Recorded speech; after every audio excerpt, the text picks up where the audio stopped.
Well,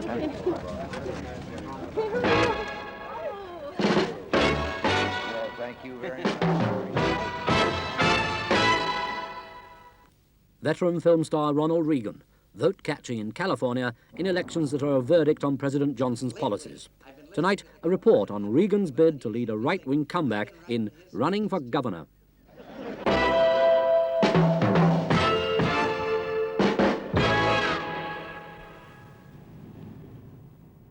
The Republican Party's choice of actor Reagan to stand for governor has stirred up an election frenzy and got the Democrats worried.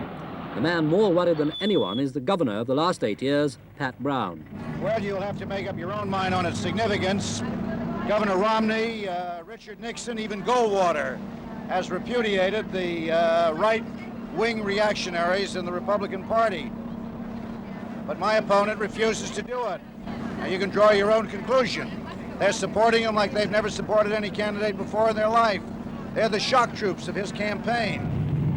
Brown's opinion of Reagan reflects the age-old division between America's two main parties, the moderate Democrats and the Republicans who are more extreme. At stake in the election are over 450 seats in Congress and 35 governorships. Because of the Democrats' Vietnam and inflation policies and the reaction of many white Americans against Negro gains under civil rights, there could be a nationwide shift towards the conservative right, in some cases the extreme right. Congressional candidate Bob Klein sees it coming in California. Seat in the House of Representatives in a district such as this. We're seeing a tremendous resurgence in the young people and a realization that they are becoming more and more interested in a conservative philosophy of government. Over in New York State, Paul Adams is running for governor as a conservative. Conservatism is on the upswing here. You feel it in urban areas that formerly were liberal. These people now are beginning to see the directions in which the liberal program takes them, and they do not like it. One of the most amazing things is the fact that we are seeing a remarkable interest in the conservative philosophy and conservative principles on the part of the young. Don't cast your vote for Adams, please don't cast your vote for Adams. Gather round, you sirs and madams, listen to me.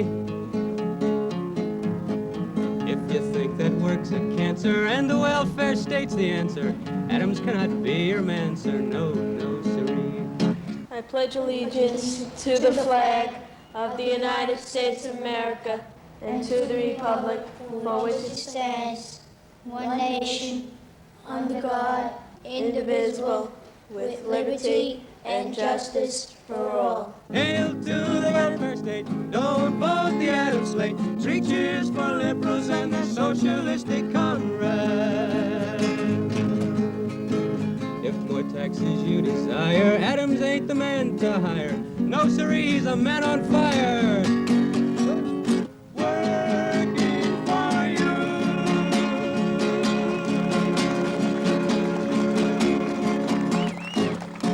I think the Conservatives are making more noise than they used to, and to a certain extent, I suppose, if you make a lot of noise, you attract a certain kind of a rather temporary following. I don't think there's any... Californian political science professor Julian Foster is concerned about the kind of conservatism that's growing in America. Particular problems that play into their hands. I think part of this kind of conservatism that we're talking about maybe should be seen as a kind of a religion. That is, it serves the same social functions as fundamentalism, the sort of a revival meeting. A great sense of community and security is promoted this way. They spend a lot of time congratulating each other in Birch Society meetings about what great people they are and how they're really dedicated sort of knights in shining armor fighting for the cause. Barry Goldwater was one of these shining knights. I think the thing is that in American politics, if you have a fairly small number of very dedicated people, they can take over one of the major parties. And they, in fact, did this. In 1964, they took over the Republican Party. What they had, I think, was a lot of enthusiasm, a lot of money. I was at the convention in '64. You could see this tremendous enthusiasm. That was a great crusade to them. I believe that to the firmness of the grandson of that peddler, Barry Goldwater, that it will. So Goldwater became their candidate for President of the United States.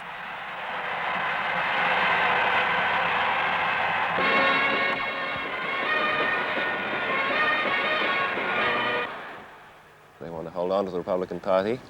And I think in California this year, they've got a candidate in Ronald Reagan who is close enough to their philosophy that they feel that he can represent them, that they can influence him if he wins. As you know, they're already talking about him as a presidential candidate in '68. Politician Ronald Reagan has come a long way from Tampico in Illinois, where he was born 55 years ago.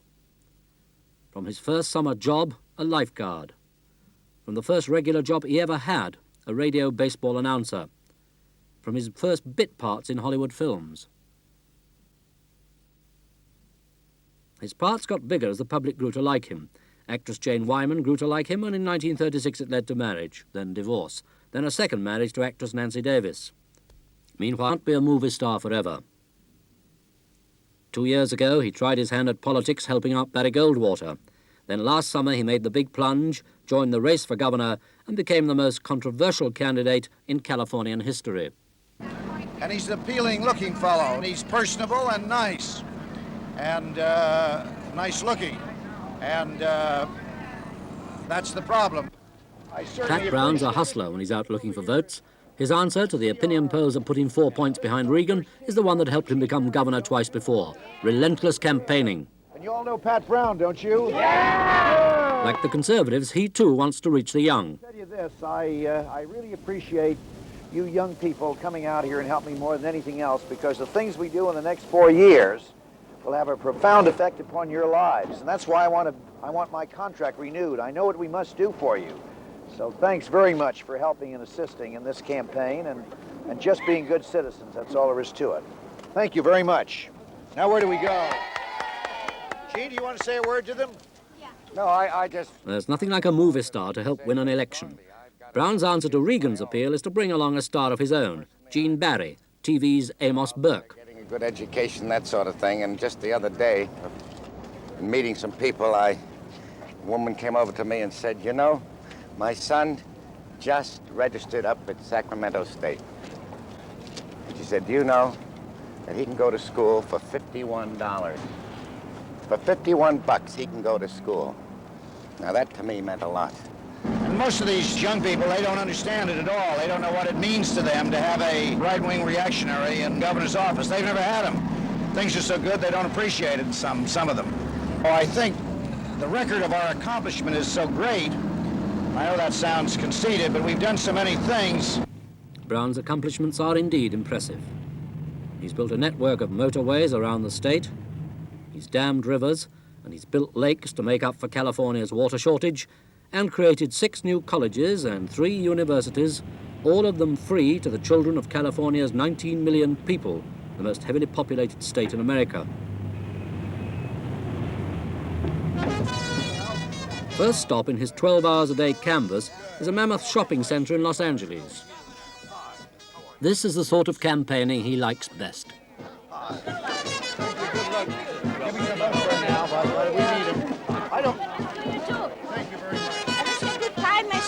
I'm from Israel. Oh, are you at Shalom? I've been there too. Very Shalom, nice. shalom. Shalom, Oh, I love it very much. I do. Peace be with you. And nice things. And the people from Israel were so nice to me. I spent 10 days. Very happy. Very, very good. I'm going back next year. If I'd have known you were coming, I'd have baked you a cake. What? Good. Oh. There are plenty of votes for Brown in this crowd, but also many he's going to lose, more probably than ever before. I think he's been around long enough, and we just need a change, mainly. I think he's just a day late and a dollar short, and has been for a long time. But that's the way I feel, because every time anything has ever happened, he's been there just a week late. With his hindsight, they've always said it's been wonderful, you know? It'd be nice if we'd have foresight for a change.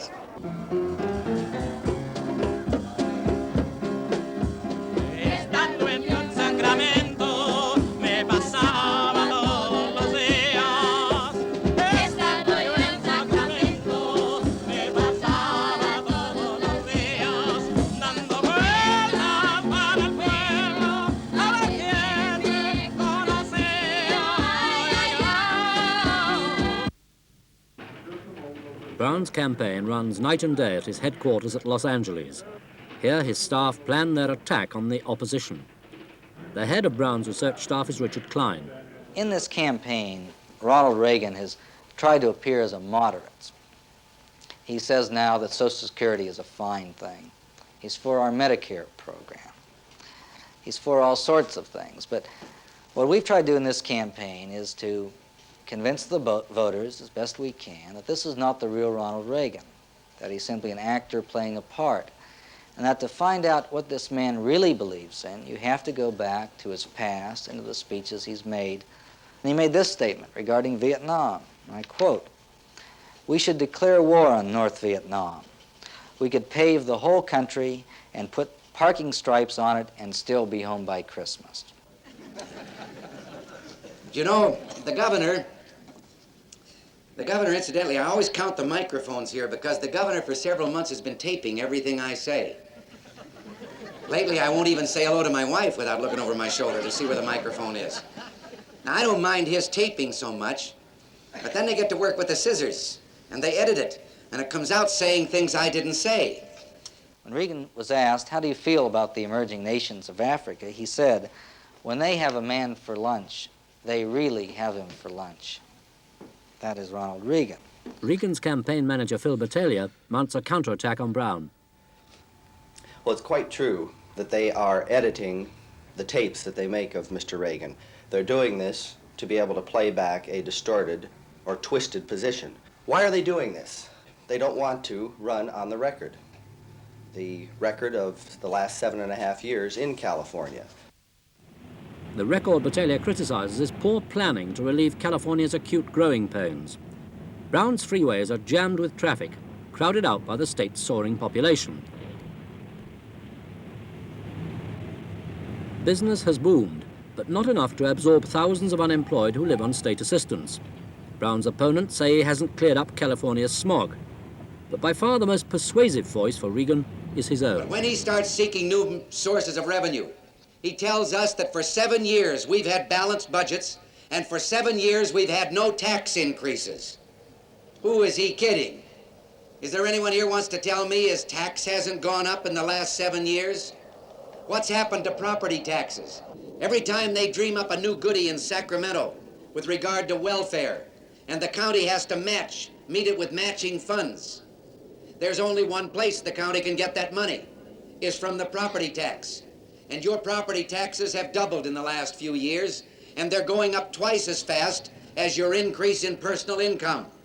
Don't vote for me if you think I have any idea I can go up to Sacramento and run California by myself. No, you vote for me if you believe in yourself, if you believe in your right to control your own destiny, to run your own life, yes, and to have something to say about how you spend the most of the money that you earn. This is why I would like your help. I earnestly solicit your support and your help. Thank you very much. Reagan was talking to an audience of Democrats. He stuck his neck out in enemy territory and got away unscathed. They don't heckle in American elections. Next on the agenda is the Mexican-American vote. There are 1 million in Los Angeles alone, and most of them are disenchanted with Brown. Governor Brown made too many promises, I know. and these promises are just no good if they're not fulfilled. I know. And I hope you will fulfill them. I'm going to try my best. My whole family for you, Ronald. Thank you. I'm going to try my best. See, because it's one thing, if you're elected, I'm not going to forget about it. And if you don't comply with it, I'm going to get in touch with you. Okay. All right, the door will be open. Reagan sometimes seems ill at ease face-to-face with the voters, but he rarely fails to convince the ladies. Bye. And we'll see you in the... Appropriate for that. We never have done anything with your doodle. I'm the one that you sent that to, remember? And we're going to keep it for a collector's item. What's that? The Rialto. Remember when we... Oh, yes. A very long time ago? Polls say 59% of women want Reagan. Well, besides being a handsome man, Mr. Reagan, I think, is very capable. Well, I personally thoroughly enjoyed Mr. Reagan. I always have on TV ever since Goldwater's campaign. I think he's a wonderful speaker and holds your attention, and I do think he is sincere, and I do think he's going to try to do everything that he's telling the people that he wants to do.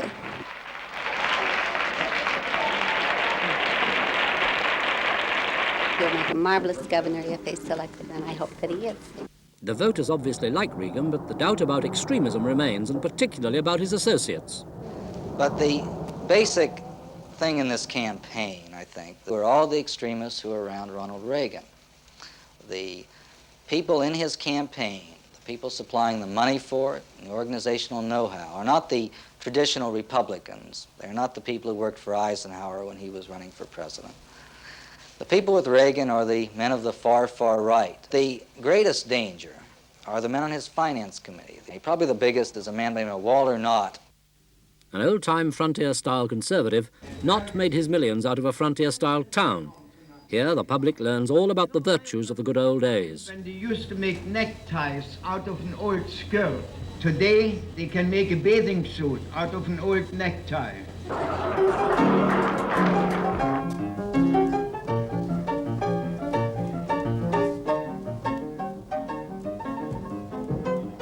My people came here 100 years ago with covered wagons, my grandmother and my mother. And what makes really hard and capable and self-reliant people, it isn't ease and security and luxury and short hours, it's overcoming difficulties. Surely, I don't think that you can just put a new man in and just turn the clock back, but we've been going towards socialism now for 30 years in this country, step by step, further and further, and I think that the people in the state are getting a little bit concerned about it. Other known conservatives on Reagan's finance committee are Patrick Frawley, head of Technicolor Corporation, Cy Rubel of Union Oil, whose petrol stations dot America's West. Reagan's most controversial supporters are the members of the extreme right John Birch Society. They back him wholeheartedly and serve on his campaign committees. Their key centres of operation are called American Opinion bookstores, where they sell far-right literature.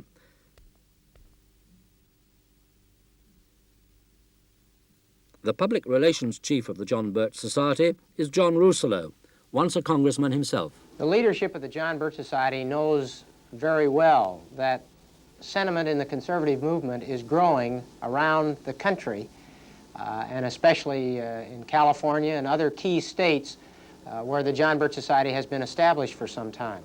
Now, as to individual candidates that come up on the horizon that express more or less of a conservative point of view, Ronald Reagan, by his own description, is a conservative. And obviously, we agree with probably more of his positions than we would agree with, say, Governor Brown, or to give you a clear example. Thank you, John. Brothers and sisters, I want to add my appreciation to Democrats, like the clothing workers, are worried about 3 local elections also taking place in California in which known Birchers are running for office. The closest race is in a small district of Los Angeles. The stakes are high because the Birchers' opponent is a Negro. So I would start in the back here. If the candidates sitting at the table would rise and give your name and the district, the office for which you are running. I'm Yvonne Brathwaite, and I'm the candidate in the 63rd Assembly District, and I certainly am asking for your help. Meanwhile, a mile away, her opponent and his helpers prepare their campaign literature. They plan to put 50,000 copies of an extremist book on the doorsteps of homes of white families in the district.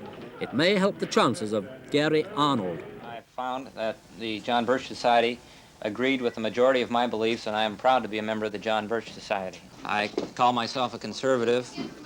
I first became interested in politics through school. City College in Santa Monica, which is just adjacent to this area. I had a political science teacher that was very much to the left, and he tried to get students in off-campus activity, and which turned out to sponsor communist and communist speakers in this area. It was then that I first became aware of the communist menace in our own local district and in our community. In the back of these books, I include a flyer that makes a statement of issues, a candidate's comparison. She openly has advertised that she has been endorsed by communist Harry Bridges, International Longshoremen and Warehouse Workers. She also has the endorsement of CORE, which is the Congress on Racial Equality, which supports black power as is exposed in the pamphlet here.